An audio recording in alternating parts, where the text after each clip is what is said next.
சொல்ல வேண்டாம். மணிரத்னம் பிலிம் அப்படின்னு போட்டுக்கொள்வதற்கான எல்லா தகுதியும் கிட்டத்தட்ட 40 வருஷத்துக்கு முன்னாடியே அவர் பெற்றுட்டார். இது இட்ஸ் அ மணிரத்னம் பிலிம். இவர்களைப் போலவே எனக்கு அவர் படத்தில் நடிப்பது, நாசருக்கு நாயகன் போது எப்படி இருந்ததோ அந்த மாதிரி இருந்தது எனக்கு.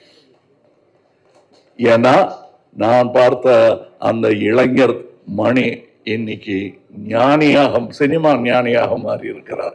எனக்கு பட்டம் கொடுத்திருக்கிறாங்க அந்த மாதிரி. ஸோ அவர் கூட வேலை செய்யறது எனக்கு குதூகலமா இருந்தது என்பதுதான் உண்மை. அது எல்லாருக்கும் தெரியும், படம் பார்க்கும்போது தெரியும். அந்த எங்க செட்ல இருந்து எங்களை பார்த்தவங்களுக்கும் அது புரியும். இதுல இருக்கிற டெக்னீஷியன்ஸ், எடிட்டர், ஒரு ட்ரெய்லர்லயே தூக்கிட்டாங்க மணி அவரும் சேர்ந்து. அது அது ஒரு சூப்பர் ஹிட் பண்ணிட்டாங்க.